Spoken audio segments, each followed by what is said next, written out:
যুক্তরাজ্যের শ্রমবাজারে আপাত স্বস্তি ফিরলেও সামনে অনিশ্চয়তার ইঙ্গিত বাড়ছে। ফেব্রুয়ারি পর্যন্ত 3 মাসে বেকারত্ব কমে 4.9% দাঁড়িয়েছে, যা আগের তুলনায় 5.2% থেকে উন্নীত হয়েছে।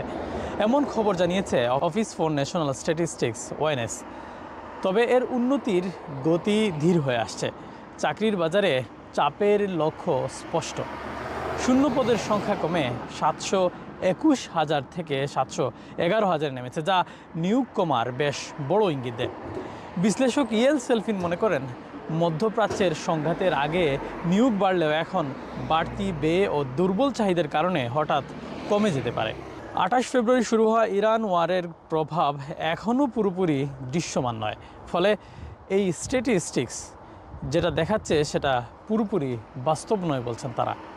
ইউআই আইটেম ক্লাব পূর্বাভাস দিয়েছে 2027 সালের মধ্যে বেকারত্ব 5.8% পৌঁছাতে পারে। এতে প্রায় 2.5 লাখ মানুষ চাকরি হারাতে পারেন। এদিকে ব্যাংক অফ ইংল্যান্ড সুদের হার 3.75% স্থির রাখতে পারে, যা দুর্বল হতে থাকা শ্রমবাজারের বেশ বড় ইঙ্গিত দিচ্ছে। Shariful Islam Chowdhury, channel S, London.